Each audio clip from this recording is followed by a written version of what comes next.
Chers amis téléspectateurs, bonsoir. Nous étions la semaine dernière au pôle Sud pour filmer notre émission Les grands espaces froids de la planète. Cette semaine, nous sommes déplacés dans notre pays, dans le grand nord de la France, pour filmer quelques scènes de leur vie quotidienne. Depuis quelques années déjà, vous le savez peut-être, nos concitoyens du nord de la France ont dû endurer des baisses de température conséquentes. Cette année, nous avons frisé les moins 70 degrés.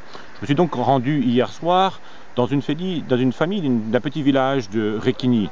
J'ai trouvé beaucoup d'élégance, j'ai trouvé des gens très cultivés qui, du fond de leur igloo, et oui, effectivement, dans le nord de la France, désormais, la plupart de nos concitoyens vivent dans des igloos pour affronter cette dure température de l'hiver, beaucoup d'élégance et de savoir-vivre. Je vous invite à me suivre au fond de leur igloo. Ça s'est passé hier soir. Avant de vous faire vivre avec moi quelques moments exceptionnels à l'intérieur de l'un de ces igloos, je tenais à vous montrer ces quelques clichés. Je les ai pris hier soir. Il s'agit de vous montrer comment nos amis du nord de la France construisent régulièrement, habituellement, leurs igloos, leur habitation de tous les jours. Comme vous pouvez le voir, les constructions se font en famille, dans la joie et la bonne humeur, toujours la nuit. On m'a dit que c'était parce que les températures de nuit étaient plus clémentes que dans la journée. Les températures stabilisaient aux alentours de moins 50, moins 55, alors que dans la journée, comme je vous l'ai dit, ça pouvait descendre jusqu'à moins 70 degrés. Tiens, je viens d'avoir un husky, moi, il y a quelques jours. Ah oui? Pour combien? Oh, c'était pas trop, c'était que à peu près 50 €. Ah! En fait, tu as entendu parler du fait que la graisse de phoque, le cours a baissé, hein? Waouh. On s'est fait encore avoir là. Oh là là. Incroyable. Pourquoi j'ai changé dans les poissons? Parce que j'ai trouvé que les phoques, ça ne rapportait pas assez. La graisse de poisson ne valait pas autant que la graisse de phoque. Mais la baleine est meilleure, d'une très bonne qualité. Ah oui, oui, oui.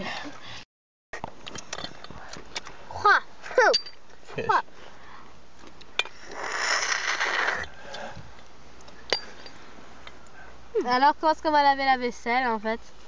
Ah bah Oh zut, il n'y a plus de thé. Et putain, tout à l'heure. On va ajouter un peu d'eau alors. Alors, allez, on attend un petit peu, ça goûte doucement là. Quelques millièmes d'années, mais... Ah, mais là c'est de l'eau pure de chez pure là, hein, pas de problème. Hein. ouais, c'est mieux, c'est Bon, bio. maintenant- Et après tu mets sur la bougie, tu attends. Bon, je fais le thé. Vive les progrès. C'est un petit retour en arrière, mais qu'est-ce que ça fait plaisir. J'ai entendu qu'il Cette simplicité de la vie. Et... Ah, il est froid ton thé, Weston, tu le réchauffes, c'est ça? Quelqu'un veut de encore de la neige. Ah oui, une peu de neige pour moi. Un peu de neige pour moi. Ça va, il est bon ton thé, bien chaud? c'est bon. Alors, Ok, bon, on va rentrer là ou quoi?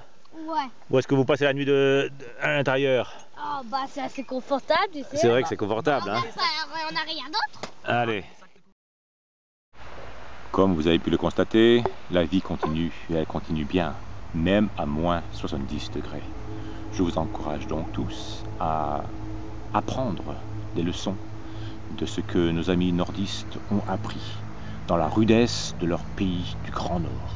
Ils ont développé cette qualité de vie au fin fond de leurs igloos, dans lequel des familles avec 13, 15, 18 enfants continuent à bien vivre. Quel exemple fantastique! On sort!